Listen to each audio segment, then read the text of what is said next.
अगर आप भी महाकालेश्वर मंदिर में भस्म आरती देखने का प्लान बना रहे हैं तो ज़रा रुक जाइए, क्योंकि ये खबर आपके लिए बेहद खास हो सकती है।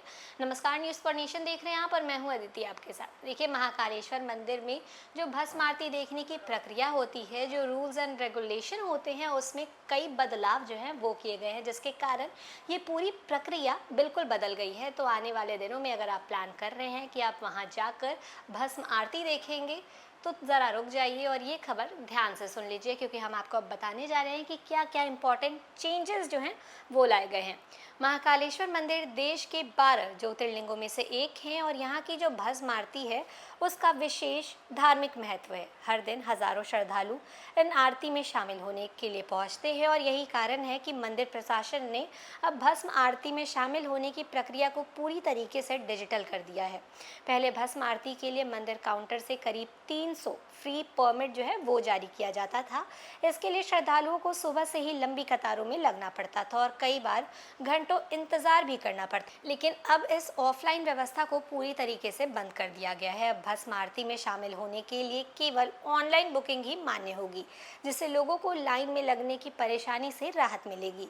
नई व्यवस्था के तहत श्रद्धालुओं को भस्म आरती के लिए 200 शुल्क देकर ऑनलाइन बुकिंग करनी होगी। बुकिंग आरती के एक दिन पहले सुबह 8 बजे से शुरू होगी और पहले आओ पहले पाओ के आधार पर ये जो बुकिंग है वो होने वाली है।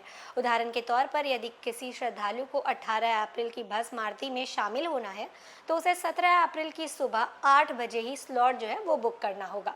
पहले मंदिर में आरती बुकिंग 3 महीने पहले तक की जा सकती थी, लेकिन अब इस अवधि को घटाकर सिर्फ 1 महीना कर दिया गया है। यानी जिस महीने में दर्शन करना है उसके 1 महीने पहले से ही स्लॉट जो है वो उपलब्ध होगा। अब केवल भस्म आरती ही नहीं बल्कि संध्या और शयन आरती के लिए भी ऑनलाइन बुकिंग अनिवार्य कर दी गई है। इन आरतियों में बैठकर आराम से दर्शन करने के लिए 250 शुल्क देना होगा। जो श्रद्धालु शुल्क नहीं देना चाहते वे केवल चलते चलते दर्शन करेंगे और पूरी आरती में बैठकर शामिल नहीं हो पाएंगे। बुकिंग का जो समय है वो शाम 6 बजे से रात 10 बजे तक का है। मंदिर प्रशासन का ये मानना है कि नए नियमों से भीड़ प्रबंधन और ज़्यादा बेहतर होगी, पारदर्शिता बढ़ेगी और श्रद्धालुओं का समय जो है वो भी बचेगा। साथ ही ऑनलाइन प्रक्रिया से लोग जो है वो घर बैठे ही आसानी से आरती के लिए स्लॉट बुक कर सकेंगे। तो कुल मिलाकर ये नई व्यवस्था श्रद्धालु को सुविधा देने के साथ साथ महाकाल मंदिर में बढ़ती भीड़ को व्यवस्थित करने की दिशा में एक अहम कदम जो है वो मानी जा रही है। तो देखिए, श्रद्धालुओं की सुविधाओं को देखते हुए महाकाल मंदिर की आरती के लिए ये जो बदलाव है वो किए गए हैं। अब आप कैसे कैसे स्लॉट बुक कर सकते हैं, अपनी बुकिंग कर सकते हैं ऑनलाइन माध्यम से, वो सब हमने आपको इस रिपोर्ट में बताया।